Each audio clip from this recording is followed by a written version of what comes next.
राशि के जातक अति मेहनती, परिश्रमी, ईश्वर में विश्वास रखने वाले और कभी भी किसी परेशानी से हिम्मत नहीं हारते, बड़ी बड़ी प्रॉब्लम्स को फेस करते हैं, चैलेंज करने वाले ऐसे होते हैं कुंभ राशि के जातक। राधे राधे, मैं हूं नीलू चौधरी। मेरे चैनल ग्रहों की माया में आपका स्वागत है। आज बात करेंगे कैसा रहेगा फरवरी का महीना कुंभ राशि के जातकों के लिए। मार्च के अंत में 29 मार्च को शनि अपना राशि परिवर्तन करेंगे और आप पर साढ़े सती का दूसरा फेज चरण यानी कि पूरा होगा और ये तीसरे चरण में प्रवेश करेंगे। शनि तीसरे फेज में प्रवेश करने जा रहे हैं 29 मार्च 2025 को। और जब कोई बड़ा प्लेनेट राशि परिवर्तन करता है तो 1-1.5 महीने पहले से मतलब अपना असर दिखाना शुरू कर देता और आपको ये रिजल्ट देखने को मिलेगा भी। फरवरी से स्टार्ट हो जाएगा दिखना, मतलब फरवरी से ही आपको परिवर्तन देखने को मिलेंगे। जो परिणाम आपको देने वाले हैं और जाते हुए शनि आपके मूल त्रिकोण से जा रहे हैं तो जाते हुए शनि आपको वरदान निश्चित रूप से दे करके जाएंगे। अब प्रश्न उठता है कि रिजल्ट वो बेस्ट मिलेगा या वो आपको बेकार रहेगा, मतलब अच्छा रहेगा या बुरा। इसके लिए आपको जो है देखिए कुंभ राशि जातक को अपनी हॉरोस्कोप भी चेक करनी पड़ेगी कि आपकी अपनी कुंडली में शनि की पोजीशन क्या है। शनि आपकी पत्री में वक्री तो नहीं है, मित्र भाव में है या शनि की महादशा तो नहीं चल रही, उसी के अनुसार आपको रिजल्ट मिलेगा। और ये मैं हमेशा कहती हूँ कि अपनी पत्री को हॉरोस्कोप को चेक जरूर करें क्योंकि रिजल्ट उसी के अनुरूप देखने को मिलता है। शनि आपके फर्स्ट हाउस में विराजमान रहेंगे और 11 फरवरी को बुध भी फर्स्ट हाउस में आ जाएंगे और सूर्य भी फर्स्ट हाउस में आकर के बुधादित्य योग बनाएंगे। शनि और सूर्य पिता और पुत्र हैं और शत्रु भी हैं, लेकिन फर्स्ट हाउस में सूर्य क्या होते हैं, कारक होते हैं। काल पुरुष की कुंडली में प्रथम घर मेष राशि का होता है और मेष राशि में सूर्य जो होते हैं वो उच्च के होते हैं। देखिए पिता पुत्र की लड़ाई में विजय हमेशा पिता की होगी। क्यों? क्योंकि सूर्य सभी ग्रहों के राजा हैं, बाकी ग्रह इनके चारों तरफ रहते हैं। फर्स्ट हाउस में सूर्य बुध का बुधादित्य राजयोग बनेगा जिससे आपके मतलब रुके हुए काम बनेंगे इस टाइम पीरियड में। और जाते हुए शनि भी आपको मतलब कि वरदान दे करके जाएंगे। पिछले 2.5 वर्षों में शनि ने जो आपको तोड़ा है, तड़पाया है, परेशान किया है, लेकिन अब अच्छे रिजल्ट परिणाम आपको दे करके जाएंगे। जो काम आपके पेंडिंग थे, मतलब काफ़ी टाइम से रुके हुए थे, वो सब अब आपके मतलब कंप्लीट होंगे और आप ये देखेंगे होता हुआ। इस सब कुछ ऐसे कार्य जो आपके मतलब पाइपलाइन में थे वो पूरे होंगे। सप्तम भाव 7th हाउस पर भी इनकी पूर्ण दृष्टि तीनों ग्रहों की होगी तो आपको बेनिफिट लाभ जबरदस्त मिलेगा। कई बार बताया कि 7th हाउस आपके बिजनेस पार्टनर के साथ संबंध का होता है तो बिजनेस पार्टनर के साथ संबंध अच्छे होंगे, बिजनेस में रिजल्ट अच्छे देखने को मिलेंगे क्योंकि 7th हाउस पर दृष्टि है तीनों ग्रहों की।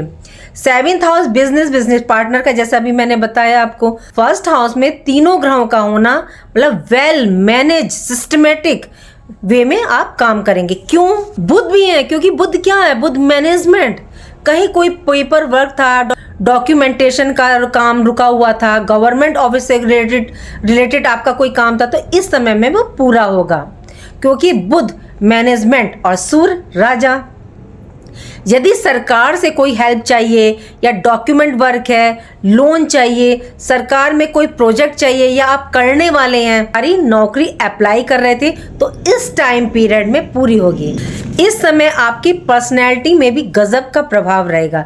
सूर्य अब मकर में प्रवेश कर चुके हैं, ये आत्मा के कारक ग्रह हैं। आप अपने को अपने अंदर मतलब स्ट्रेंथ फील होगी इस दौरान। पिछले समय में जो आप अपने को सोच रहे थे ये क्या हो रहा है मेरे साथ, आपकी एनर्जी मतलब आपको लॉस होती दिख रही थी, मनोबल मतलब आपका गिर रहा था। अब इस टाइम पीरियड में स्पिरिचुअल प्रॉस्पेरिटी मनोबल आपका बढ़ेगा और आपकी जो मैनेजमेंट स्किल है वो बेहतरीन रहेगी। पिछले 2.5 वर्षों में आपने जो फाइनेंस, बिजनेस में, जॉब में, हेल्थ के लिए डिसीजन नहीं लिए लेकिन अब आप लेंगे और आपको लगेगा कि अच्छा हुआ मैंने नहीं लिए, उस दौरान वो करेक्ट टाइम नहीं था, अब आपके लिए वो टाइम करेक्ट आ चुका है। दूसरे भाव की बात करते हैं तो दूसरे भाव में राहु और शुक्र विराजमान है। शुक्र यहाँ उच्च की हैं और यहाँ धन भाव में है, संचय के घर में, और ये वाणी का, आपके खान पान के शौक का देखा जाता है। इस दौरान आप डिप्लोमेटिक हो जाएंगे, मतलब कूटनीतिक। 8th हाउस गुप्त रहस्य का, गुण विद्याओं का, यहाँ शुक्र और राहु की पूर्ण दृष्टि 8th हाउस पर।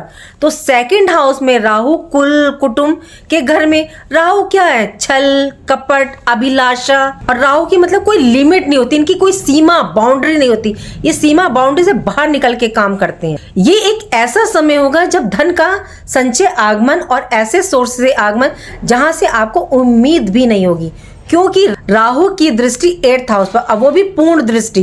8th हाउस किस चीज का होता है? गुप्त चीजों का, हिडन चीजों का, अचानक परिवर्तन का, अचानक के कारक माने जाते हैं राहु। कुल कुटुंब परिवार में मतलब अचानक घटनाएं, डरे नहीं। उच्च के शुक्र भी हैं तो शुभ काम ही होंगे, खराब काम नहीं होंगे, गलत नहीं होंगे आपके लिए। जॉब रिलेटेड है, शादी विवाह, कंस्ट्रक्शन का कोई काम था, प्रॉपर्टी, मकान, वाहन लेने की सोच रहे हैं तो आप इन्वेस्ट कर सकते हैं। बहुत ही बेस्ट टाइम पीरियड रहेगा ये आपके लिए। लेकिन ध्यान क्या रखना है आपको?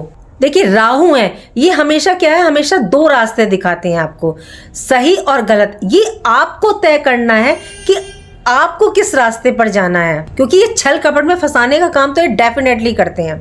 फंसे या बचें आप, और फंस गए तो बुरे परिणाम आपको देखने को मिल सकते हैं। और आपने सही रास्ता लिया, सही डिसीजन लिया तो आपके लिए बेस्ट रिजल्ट निकल के आएगा। तो इसलिए प्लीज सतर्क रहिएगा और सही डिसीजन लीजिएगा। बात करते हैं आपके 3rd हाउस की, तीसरे भाव की। तो यहाँ मेष राशि है, इसके स्वामी कौन है? मंगल। मंगल मिथुन राशि में, मिथुन और बुध की कोई मित्रता नहीं, कोई दोस्ती नहीं, क्योंकि मिथुन राशि के स्वामी राजकुमार बुध, और ये आपके 5th हाउस में। तो इस टाइम पीरियड में मेहनत, परिश्रम, पराक्रम जो आप करेंगे उसमें संभल कर चलिएगा। कोई भी कार्य इस दौरान सोच समझ कर कीजिएगा, अचानक कोई निर्णय नहीं लीजिएगा, डिसीजन नहीं लीजिएगा, एक्साइटमेंट में आकर के कोई डिसीजन आपको नहीं लेना है। गुस्से को शांत रखिएगा, लड़ाई झगड़े से बचिएगा। मंगल क्या है? तेजी, एनर्जी, उत्साह, जोश। जब ये 5th हाउस पंचम में रहेंगे तो संतान संबंधी जो कार्य रुके हुए थे वो मतलब आपके बनेंगे। प्रेम, प्यार, लव मैटर कहीं चल रहे हैं तो उसमें मतलब तेजी आएगी। 5th हाउस हमारे पुण्य फलों का भी होता है, तो इस दौरान आपको इससे रिलेटेड भी रिजल्ट देखने को मिलेंगे। 3rd हाउस कम्युनिकेशन का होता है, ये सिर्फ आपकी ऑनलाइन डिजिटल का ही नहीं होता है, कम्युनिकेशन का भी होता है, मतलब दो व्यक्तियों की कम्युनिकेशन का भी हो सकता है। तो वाणी को थोड़ा सा संभालिएगा। कुंभ राशि वाले, आपको इसी कार्य पर वर्क करना है। कहते हैं ना कि आपने 100 काम में से 99 जो वर्क है वो अच्छा किया, 99 काम अच्छा किया, एक खराब किया तो आप बिल्कुल नीचे आ जाते हैं। मतलब कि आप किसी के लिए 100 में से 99 काम अच्छे कर दीजिए, एक बात वाणी से कुछ ऐसी बोल दीजिए कि उसको दिल को लग जाए, तो आपके सारे किए गए कार्य पर पानी फिर जाता है। और वैसे भी कुंभ राशि वालों, आपका थोड़ा सा है ये पोर्शन कि आप कोई एक ऐसी बात बोल देते हो और आपके काम मतलब सारे खराब हो जाते। सो बी केयरफुल, बहुत केयरफुल रहिएगा इस पोर्शन पर। वैसे आपका काम हमेशा देने का ही है, लेकिन कई बार एक गलती ऐसी हो जाती है आपसे कि आप बिल्कुल नीचे आ जाते हैं। तीसरे भाव का स्वामी पंचम में है तो थोड़ा वाणी पर कंट्रोल रखना है, होगा ही, कंट्रोल रखना ही पड़ेगा, क्योंकि इसकी दृष्टि आपके 11th हाउस लाभ भाव, इच्छा पूर्ति पर। तो लाभ तो देखने को मिलेगा और आपकी मतलब कोई इच्छा पूर्ति मतलब डेफिनेटली होगी, डिजायर्स आपके पूरे होंगे। मंगल के होने से आपके अपने साहस में मतलब आपको पराक्रम देखने को मिलेगा, और ये जो आपकी इच्छा पूर्ति होगी ये आपके मतलब अपनी मेहनत से, अपने पराक्रम से देखने को मिलेगी। आपको बचना किस चीज से? आपको बचना है अचानक कोई भी क्विक डिसीजन नहीं लेना, बहुत सोच समझ के डिसीजन लीजिएगा। क्रोध पर आपको नियंत्रण रख के चलना ही होगा। बात करते हैं आपके 4th हाउस की। 4th हाउस में गुरु बृहस्पति वृषभ राशि के, और 4 फरवरी से ये मार्गी हो रहे हैं। 4th हाउस में गुरु बृहस्पति का होना बहुत ही उत्तम होता है। चौथा भाव किस चीज का होता है? सुख सुविधाओं का। गुरु बृहस्पति शुभ ग्रह है तो माता के स्वास्थ्य में लाभ होगा। पैतृक संपत्ति, पैतृक स्थान पर आपको कोई अच्छा रिजल्ट दिख सकता है। जनता का भी घर है तो पब्लिक से मतलब अच्छे व्यवहार देखने को मिलेंगे। कुल कुटुंब में माहौल मतलब आपका अच्छा देखने को मिलेगा। आप इस दौरान भूमि, भवन, वाहन, प्रॉपर्टी में इन्वेस्ट कर सकते हैं। कोई प्रोजेक्ट आप स्टार्ट करने की सोच रहे थे तो आप स्टार्ट कर सकते हैं। कब? जब ये मार्गी होंगे 4 फरवरी से। पूर्ण दृष्टि आपके कार्य भाव पर, कर्म के भाव पर होगी। कोई जॉब, प्रमोशन या वर्क प्लेस को चेंज करने की प्लानिंग है जो आपके मतलब कर्म भाव, कैरियर को आप मतलब ऊपर लेकर के जाएगा। मतलब इस टाइम आपका ग्राफ ऊपर बढ़ेगा भी। 10th हाउस पिता को रिप्रेजेंट करता है, तो पिता से लाभ प्राप्त होगा, बेहतरीन स्थिति प्राप्त होगी। गवर्नमेंट से लाभ होगा, सरकारी कार्यों से बहुत लाभ होगा। गुरु बृहस्पति की 5वीं दृष्टि आपके 8th हाउस पर, तो अचानक से मतलब वसीयत से आपको लाभ हो सकता है, इंश्योरेंस से आपको फायदा हो सकता है, या ऐसी जगह से या भूमि से जो मतलब नीचे के रिसोर्स होते हैं, स्रोत होते हैं, रिसर्च का होता है, ससुराल से भी आपको कोई अचानक से लाभ प्राप्त हो सकता है। 5th हाउस के बारे में बात करते हैं। तो 5th हाउस के बारे में मैंने आपको पीछे बता दिया, 3rd हाउस से रिलेटेड। अब बात करते हैं 6th हाउस की। तो यहाँ कर्क राशि, जिसके स्वामी चंद्रदेव हैं, और ये अस्थिर होते हैं, मतलब चंचल होता है, अस्थिर होता है, डावाडोल होता है इनका मन। यहाँ पर राहु की 5म दृष्टि रहेगी। राहु 18 मई को चले जाएंगे कुंभ राशि में। क्यों? क्योंकि ये वक्री होते हैं, उल्टे चलते हैं। राहु की जो दृष्टि है वह 6th हाउस पर होगी। यहाँ पर बुध और सूर्य की दृष्टि भी रहेगी। 11 तारीख तक बुध की, 13 तारीख तक सूर्य की रहेगी। 6th हाउस किस चीज का होता है? आपके रोग, ऋण, शत्रु से छुटकारेगा। तो बुध 6th हाउस के कारक हैं। बुध 12th हाउस में विराजमान है और 11 फरवरी तक 6th हाउस को देखेंगे। तो मतलब आपके डेली रूटीन में, मैनेजमेंट में बदलाव, चेंज मतलब आपको देखने को मिलेगा। 6th हाउस से हम दूसरों के लिए भलाई, सेवा भाव भी देख सकते हैं कि आपको इससे कितना मतलब फायदा देखने को मिलेगा। तो आप इस दौरान किसी की हेल्प करेंगे जिसका रिजल्ट आपको आने वाले टाइम में देखने को मिलेगा। इसका बेनिफिट आपको डेफिनेटली मिलेगा। 12th हाउस हमारे मोक्ष का, विदेश रिलेटेड, तो विदेश से लाभ होगा, एक्सपोर्ट इंपोर्ट में फायदा। देखिए सिर्फ विदेश ही नहीं, पहले आप देखिए विदेश नहीं होता था। हम विदेश किस चीज को बोलते थे? हम बोलते थे कि जो एक स्टेट से दूसरे स्टेट में जाए, जहाँ की जलवायु चेंज आए, अपना पहनावा चेंज हो जाए। आजकल तो विदेश देखने को मिलता है कि आप आउट ऑफ इंडिया जा रहे हैं, लेकिन पहले जो ज्योतिष बोलते थे वो विदेश इस चीज को बोलते थे। तो इसलिए दूसरा स्टेट भी हो सकता है। बात करते हैं 7th हाउस की, आपके 7म भाव की। सिंह राशि, जिसके स्वामी सूर्य 13 फरवरी तक आपके 12th हाउस में, उसके बाद ये 1st हाउस में, दोनों ही घर में सूर्य की स्थिति अच्छी है। इस दौरान आपका आत्मबल बेहतर रहेगा क्योंकि 7वीं दृष्टि सूर्य 13 फरवरी को, बुध 11 फरवरी को 1st हाउस में, तो सीधी दृष्टि 7th हाउस पर। तो सूर्य क्या है? अहंकार, ईगो, राज्य, सूर्य ग्रहों के राजा।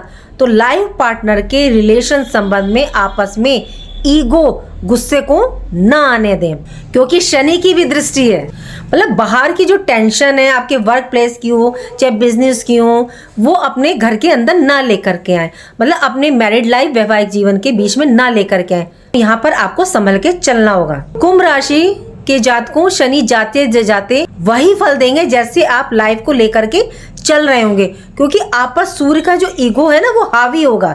शनि का क्या करते हैं? शनि कर्म फल दाता है, तो उसी कर्म के अनुसार आपको रिजल्ट देते हैं। तो इसलिए प्लीज ईगो, मतलब गुस्से को बाहर रख करके आए और पार्टनर के साथ बना करके रखें। वाणी पर कंट्रोल रखिएगा। जैसे अभी बताया ना, आप 99 काम अच्छा करेंगे और एक काम बेकार कर देंगे, मतलब वाणी से कुछ ऐसा बोल देंगे कि सामने वाले को वो बात लग जाएगी बुरी, तो आपका काम खराब हो जाएगा, मतलब सारा करा धरा आपका बेकार हो जाएगा। बात करते हैं 8th हाउस की। 8th हाउस में शुक्र अच्छा रिजल्ट देते हैं। यहाँ इनकी दृष्टि पड़ रही है, तो यहाँ ये संजीवनी का कार्य करें। शुक्र की दृष्टि 8th हाउस पर हो तो यहाँ ये संजीवनी का काम करती है। आपको अचानक ऐसा लाभ, धन, जैसे आपने कहीं इन्वेस्ट कर रखा है और पीछे आप चाह रहे हो कि इसका रिटर्न आपको अच्छा मिले, नहीं मिल रहा था, तो मतलब इसका रिटर्न आपको बेटर आपको मिल सकता है। या शेयर मार्केट, स्टॉक मार्केट से आपको लाभ हो, या किसी को आपने अपना धन दे रखा हो, वो वापसी नहीं मिल रहा हो, तो अब वो संभव है। 8th हाउस पर गुरु की 5म दृष्टि, दोनों गुरुओं की दृष्टि पड़ रही है, शुक्र की और गुरु बृहस्पति की। तो ये अति उत्तम मानी जाती है। ज्ञान, रहस्य, इंश्योरेंस, ससुराल, कोई ऐसा परिवर्तन आपको देखने को मिल सकता है जो आपकी लाइफ के लिए बेस्ट रहने वाला है। बात करते हैं आपके 9th हाउस की, भाग्य स्थान की, भाग्य भाव की। 9th हाउस का स्वामी धन भाव में उच्च का कमाल की स्थिति रहेगी। भाग्य से धन, पिता से लाभ, आध्यात्मिक यात्राएं, धार्मिक गतिविधियों के प्रति रुझान बढ़ेगा और आप इस टाइम एक्टिव होते देखे जाओगे धर्म के प्रति। 10th हाउस की बात करें तो दशम में वृश्चिक राशि, जिसके स्वामी मंगल और आपके कहाँ बैठे हैं, विराजमान है 5th हाउस में। जब 10th का लॉर्ड 5th में, तो आप कार्य कर्म करोगे उसका प्रतिफल आपको बेहतरीन मिलेगा, क्योंकि बृहस्पति की भी पूर्ण दृष्टि। तो देखिए, कर्म हमारे हाथ में है लेकिन प्रतिफल हमारे प्लेनेट के हाथ में है, तो इस टाइम सब बेटर हो रहा है। 10th का स्वामी 5th में, तो देखिए कितनी सुंदर स्थिति है। 8th हाउस में केतु है। केतु कुंभ राशि के जातकों में मतलब आत्मचिंतन देता है। इस टाइम पीरियड में आप जो कर्म करेंगे, शनि की भी पूर्ण दृष्टि, काल पुरुष की कुंडली में 10th हाउस किसकी राशि है, मकर राशि, तो शनि 1st हाउस में बैठकर अपने घर को देख रहे हैं। राहु की 9th दृष्टि, तो आपकी लाइफ में अचानक से कुछ ऐसा होगा जो आप ऐसे कार्य करेंगे जो आपके लिए बेस्ट रहेंगे।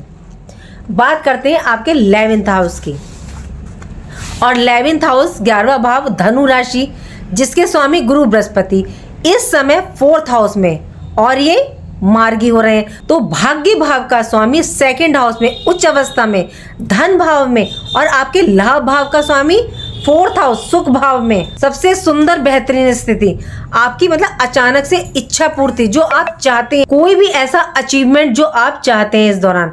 देखिए, ये इच्छा पूर्ति सिर्फ धन संबंधी नहीं होती, इच्छा पूर्ति किसी से भी रिलेटेड हो सकती है आपकी, चाहे वो धन संबंधी हो, चाहे आपकी जो है धर्म के प्रति हो, या कोई ऐसी चीज़ें जो आप बहुत टाइम से करना चाह रहे हो नहीं हो रही थी, तो इच्छा पूर्ति कोई भी हो सकती है। बात करते हैं 12th हाउस की, तो 12वें घर पर गुरु बृहस्पति की 9वीं दृष्टि। गुरु की दृष्टि में अमृत होता है, गंगा जल होता है। जब गुरु मार्गी होंगे तो अमृत दृष्टि रहेगी गुरु की। सूर्य बुध का बुधादित्य योग 13 तारीख तक, तो विदेश रिलेटेड, कोर्ट कचहरी में राहत, हॉस्पिटल के चक्कर लग रहे हैं तो राहत मिलेगी। विदेशों से सबसे ज़्यादा लाभ आपको एक्सपोर्ट इंपोर्ट में देखने को मिलेगा। आपको मतलब बेनिफिट देखने को मिलने वाला है। विदेश रिलेटेड जितनी भी गतिविधियां, उसमें बहुत बेहतरीन रिजल्ट आपको देखने को मिलेगा। देखिए, ध्यान तो थोड़ा सा यहाँ रखकर चलना पड़ेगा, क्योंकि शनि की 7.5 का 3rd फेज स्टार्ट हो रहा है।